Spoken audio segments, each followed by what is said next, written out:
What Jennifer didn't tell you about me is I am a mortgage banker. I play a mortgage banker and have played a mortgage banker for 27 years.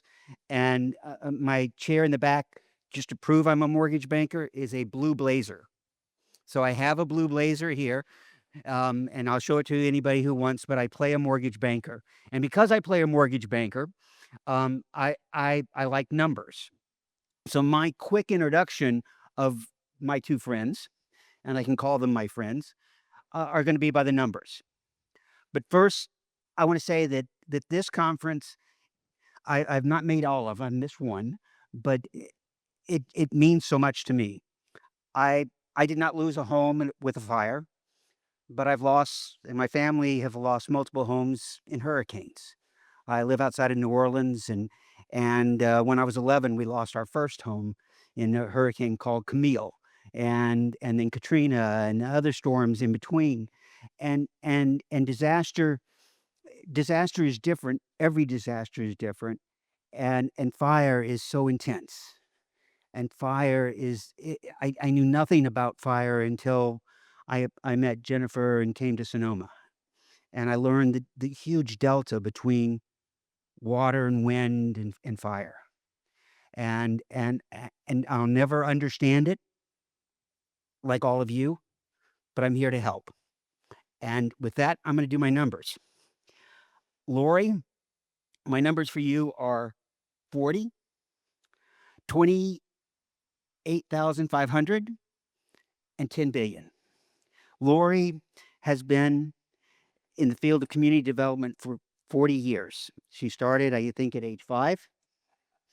Um, she is the executive director of neighborhood housing services, a group that has grown over the years as housing organizations in Los Angeles folded and went away and failed. Lori grew NHS. She has made it the powerhouse housing organization in Los Angeles, and well before the fire, but has done a great job. In fact, the 28,500, that's how many houses she has either built, financed, or helped develop.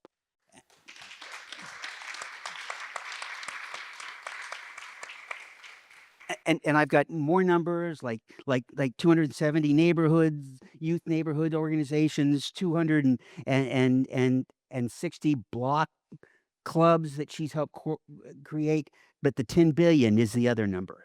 And the 10 billion is the amount of money that she has put back into Los Angeles's toughest neighborhoods.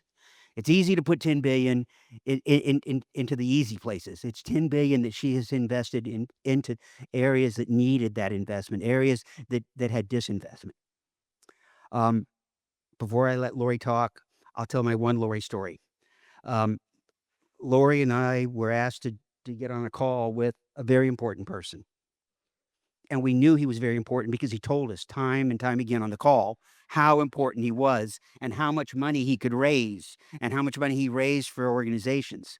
And that we needed to listen to him. And he came up with this plan that he was going to go into Altadena and get people to sign contracts and take their land and then build a home for them and then give them the first right of refusal to maybe buy back the land. And it's like, "You doing what?" And and and and and he's like, "This is very important because these people don't know how to do it. They don't know, they've never built a home, and so we're gonna get them to sign this contract and take their land." And Lori's like, "No, stop. We need 2 things. We need some subsidy, we need some grant dollars, and then we need low interest loans. And you give me those, we'll figure out how do we divide that up to people. But your stupid idea, no." And it was just it was she just threw down the BS flag, and it was wonderful. I knew I loved her from that moment on. And I still don't remember his name, but he was very important. Sidra Sidra's numbers are 25, 10, D4, and 4. 20 years Sidra has been with Fannie Mae. Fannie Mae has one out of every 4 mortgages in the country, and when disaster happens, Fannie Mae wants to make sure that the focus is not on Fannie Mae's book, but on the community, and how can we help the entire community come back? 5 For 5 years, Sidra has been working with Fannie Mae's disaster operation across the country in markets from Paradise to Puerto Rico, um, and Maui. Um, 10 10 fires. She's been to 10 fire communities in that 5 years, learned and seen a lot. D4. Everyone knows D4. That's the disaster section of Fannie Mae's guide. She wrote it. She wrote how you go into forbearance in a disaster, how you get insurance proceeds, everything in Fannie Mae's disaster guide, which with Fannie and Freddie both use the same guide for disaster. Everything she wrote, she understands it better than anybody, and and when I'm in doubt, I don't even question. I just say, Cedra, what is it? And she tells us. And 4 trillion. The 4 is 4 trillion, the size of Fannie Mae's book. But the number that matters the most is when Sidra goes into a community, the care, the compassion, the focus, the love that she shows the people, even though she too is a mortgage banker. So you both can expand on anything I've said about you, but I like to begin off with just asking Lori, what one fact do you want everyone here to leave knowing that they may or may not know? What is the one most important thing that you can share with people here today? The pressure's on. Not a fair question. Hope equals leverage. Hope equals leverage. We have to think about that for a minute. So it's no matter what angle you're coming at, whether you're a resident who lost your home, you're a resident who knows 50 people that lost their homes, and yours was still standing, whatever that space is. Bankers, technical experts, scientists, advocates, government, business owners. If you lose hope in the next, whatever that is for you, you're losing leverage. And it's always day by day, step by step. That's life. But when disaster hits, everything decimates. It's like being in a war zone. I don't know how people travel. I've been a lifelong person of faith. My dad was a pastor. I'm married to a pastor. So I keep faith in things, right? And hope can let you down sometimes. But my belief is that in disaster response, you have to really keep your hope alive. And it sounds Pollyanna, but it's not. The reality is that people lose hope. And so we did a big event for us, smaller than most of our events, but it was different on Saturday. And Dr. Nana and some others who are in the audience were there with us with our coalition we've formed post-fire. And I would just say that for me, my hope was restored in many ways with each family. And so we had several hundred people there, and we were doing technical assistance at no charge for every space of the rebuild. That's what people were really needing right now, so that's what we did. And we brought in our friends and just said, this is a day you can dwell. And what we felt going out was much better than what we felt coming in. And to see people's eyes lifted, right? Smiles on their faces. It wasn't the food. It wasn't all the hugs and the tears. It was that they were armed with information, knowledge, awareness, and much more smartness, right, about next steps.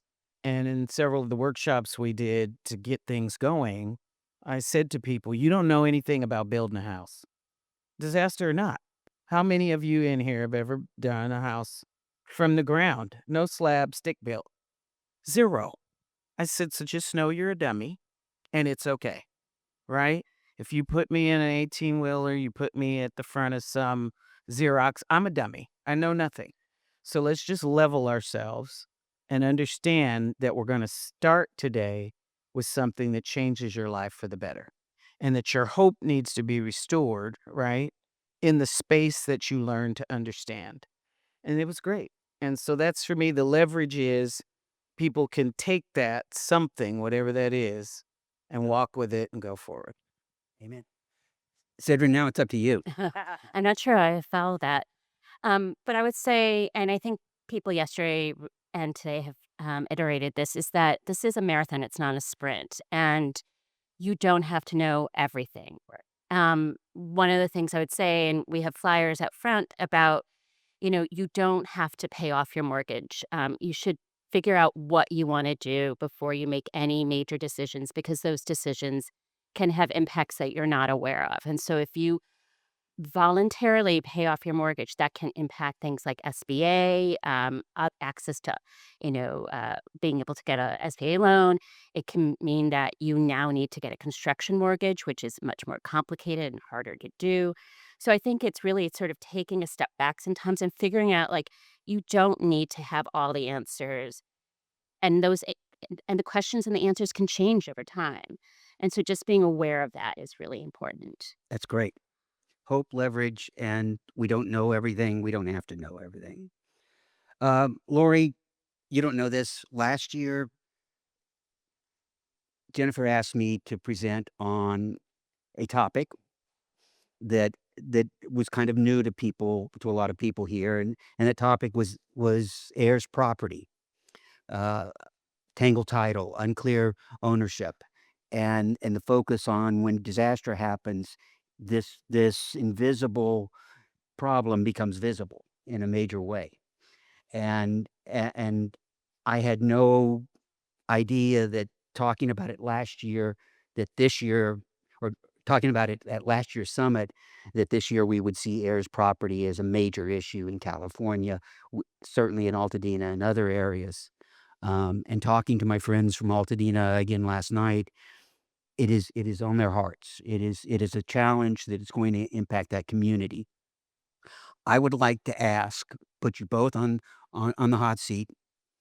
What are you doing or your organizations doing to try to help people with heirs properties issues? So 10 years ago, we formed the Legacy Project, and it was our response to post foreclosure 2008 to 12 issues we were seeing. And we took our time because right after the foreclosure crisis, a bunch of us got into neighborhood stabilization work. And our response to all of it was people of color losing their homes at faster rates than others. And some of the reasons they're losing it are not the actual foreclosure experience, but the issues that they were faced with before foreclosure. So, in that same process, we looked at our organization and said, where are the spaces we need to be in the region? Because we're known as the region's largest affordable homeownership provider, but nobody cares. What does that mean, right, to people? And so we picked areas like Pasadena, Altadena, areas like Inglewood, Compton, South LA, East LA, because we were seeing people with tangled title, with foreclosure related challenges, mortgage protection needs.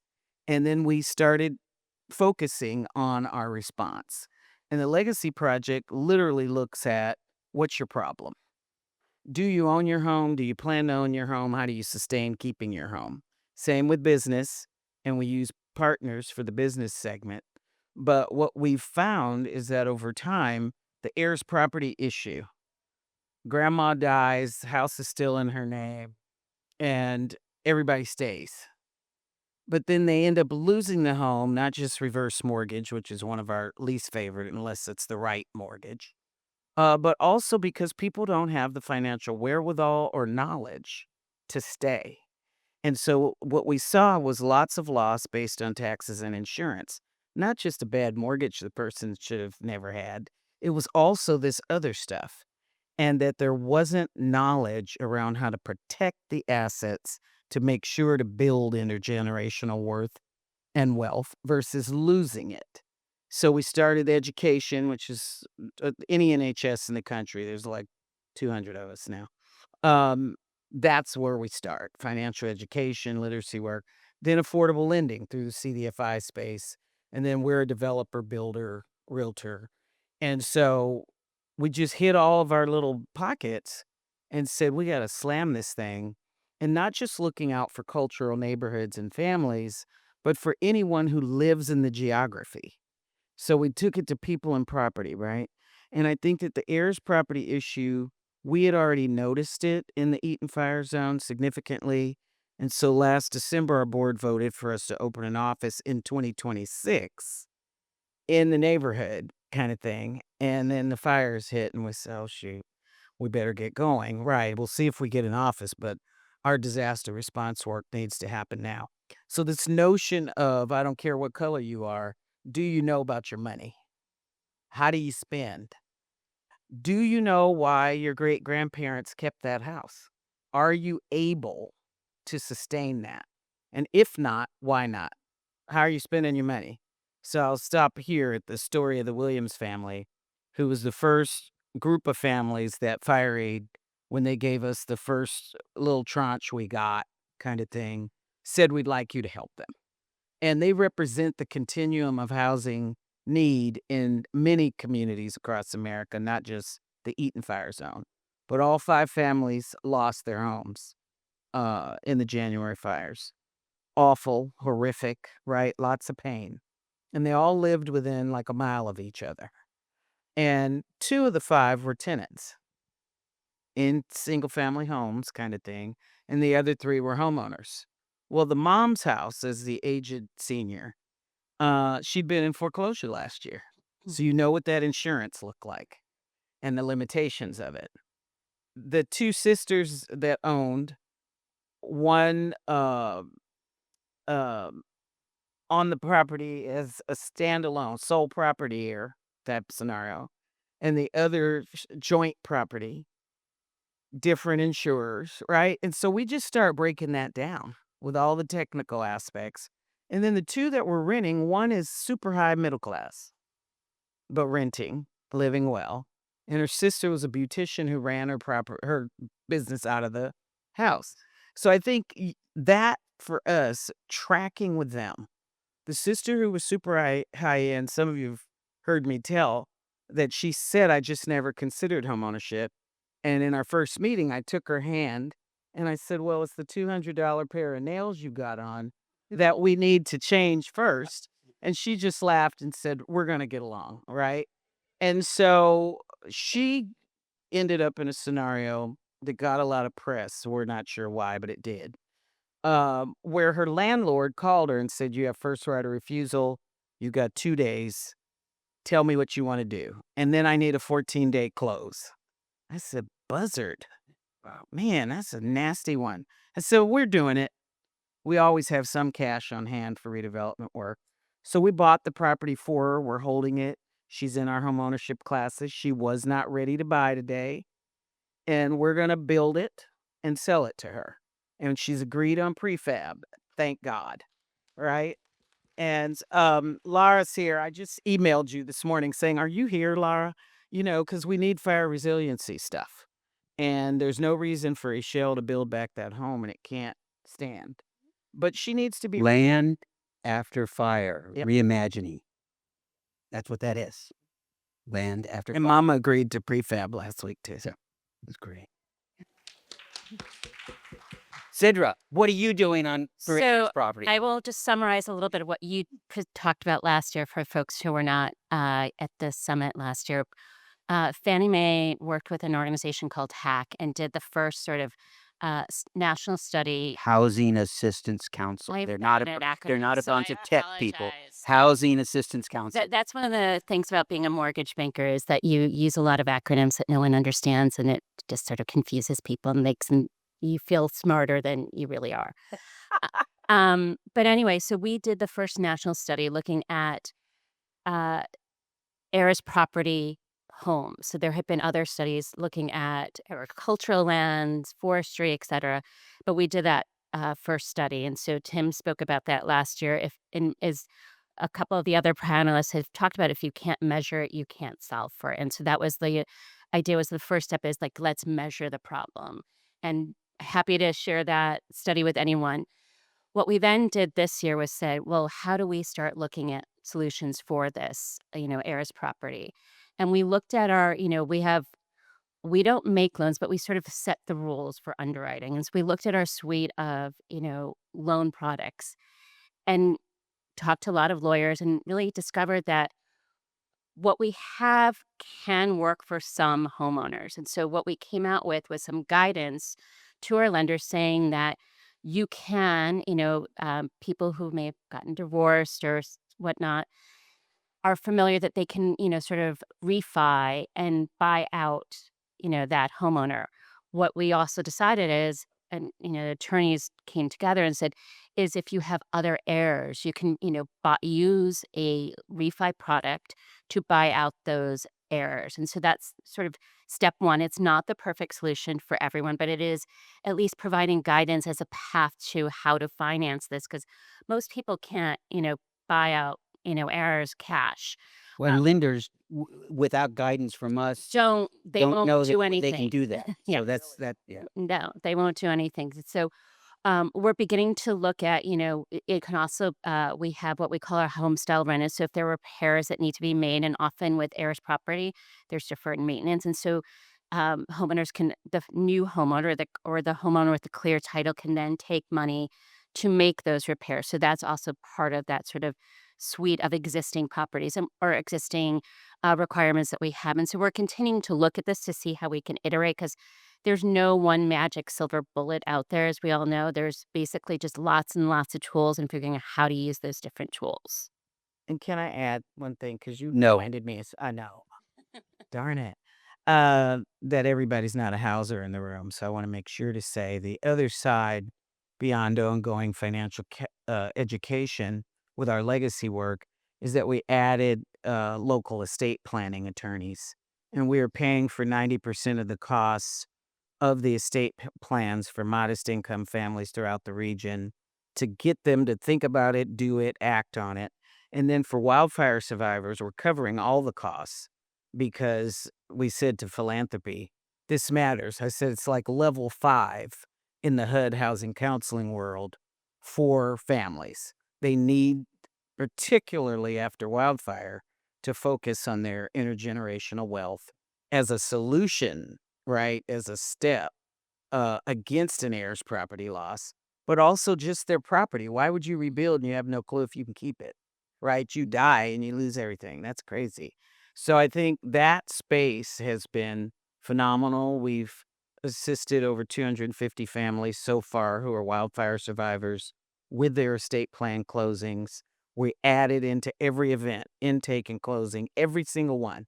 And the lawyers, thank God, this has like changed their lives because the volume of business, when 70-80% of Americans don't have an estate plan, living trust, will, these are the things I feel like is true legacy work amongst those of us who are in banking and finance, that we can just those one tool items sometimes make life changing opportunities. Well, and we all know that when we get together at the local pub, when we get together and talk and meet with family and friends, we want to first talk about death, and then we want to talk about our wills and leaving our property to other people. So it's And talk. family dynamics. Yes, yes, and these are all subjects that are so easy to talk about, and that we want to do that, and then the other part is not only are they hard, but you have to tell a mother and a father, no, you cannot leave your house to all 3 children. Once you do that, you have created an heir's property. There is not that is taking a dollar bill and tearing it up 3 ways, and no one has control now. And it is not an easy conversation. It is hard. Okay, did everybody love Katie today? I'm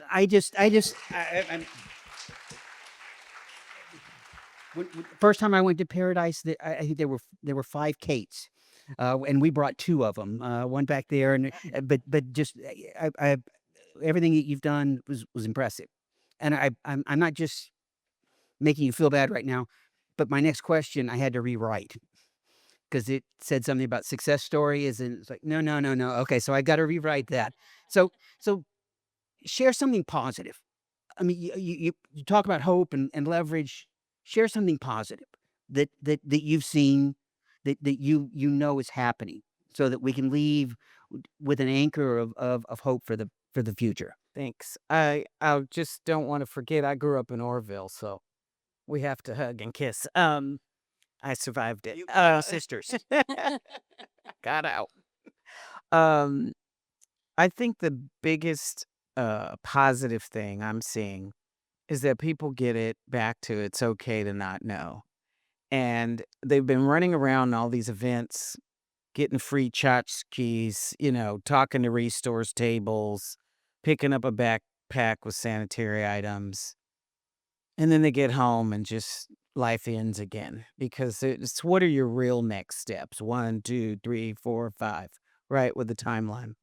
And in the maze of disaster and recovery, people don't get that answer that's super clear. They get 50 answers and they don't know what to do with them. And so, the government piece is just an overwhelm, right? Whether it's FEMA, SBA, OES, people don't deal with this every day. And so I think that seeing them get clarity is the biggest positive thing I'm starting to see. I would say the other side of that, so there's protect and preserve, right? Type language, is that the predators are resurfacing and we're going to stomp them, slash their throats, and cut their wrists. Okay. Because it's no, right? Not on our watch. I just got back from New Orleans. There was a conference there as they celebrate 20 years post disaster. All the community developers, about 2,500 of us, were there to study, listen, learn, right? Go to the lower ninth ward, it still looks like a bomb just blew up. It's not pretty, it's not interesting, it's not fun. There's not a grocery store. There's not a hospital. You got There's green not. tarp There's not. for all the absentee landlords who've done nothing with the land. I don't care what they showed, I was there. And the lady who was showing me around lived through it, lost her home, rebuilt. And she said, I'm embarrassed to even take you. I said, but I'm glad you are. But it was the epicenter of heirs. I Yep. mean, lower Ninth Absolutely. Ward was where we first Yeah. began to hear and understand a little about heirs properties, and that's And to grasp just a little bit 20 years ago. So for me, my takeaway, because that hope leverage thing is always in my head, I said, no doggone way in our fire zones in LA. This is no. And it's how do we make sure we collaborate and stop stabbing each other in the throat for the little bit of 10 cents that's available to get clarity and money for families. There's no free lunch. no. So when you do finance, you know that. But if we've got to put capital stacks together differently, find the billionaires who could do a better job and give more money to families, let's package that and get it available. I do not want to hear from lenders about construction loan and then a perm loan. Let's do construction to perm. Why is it so difficult? The CDFIs At a good will rate. the CDFIs will lend behind a first. So it's just doing that stuff. I think it's happening. It's slow, but it's sure. And so that's positive. And I think that the families who respond to that, whether it's my Roosevelt, who some of you know I talk about at 90 years old, that wants to rebuild, or Kathleen, who on Saturday, I've seen her 6 times now, and she drove to Compton for one of our legacy summits 2 months ago. But she walked up to me with her estate binder and just tears and hugs and snotting and crying all over each other because she did it. And she hasn't rebuilt yet. She just moved into the third home, but she has hope about her future, right? And that's what matters to us. Positive, Sidra. So I'm going to shift from wildfire to hurricanes. So we did a lot of work with the city of Houston after Hurricane Harvey. And one of the good things that sort of came out of that was they set up their first, or probably one of the largest community land trusts in the country. And for folks that don't know what a community land trust is, it's a way of creating permanent affordability.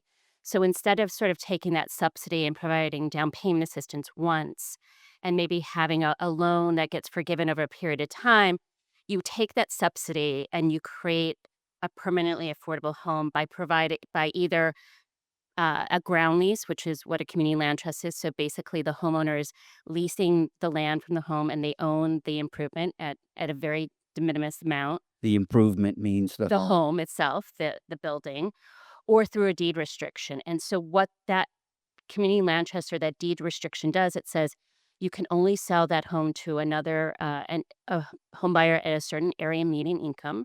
So, say 100% or less, or 80% or less. But you also cap, and this is sometimes controversial, what the maximum resale price of that home is. And so that means it's not just affordable for that first homeowner, but that subsidy gets recycled over and over and over again to the next homeowner and the next homeowner. And it's not that that homeowner isn't building equity, they're just not building as much equity as they would with a traditional, you know, home purchase.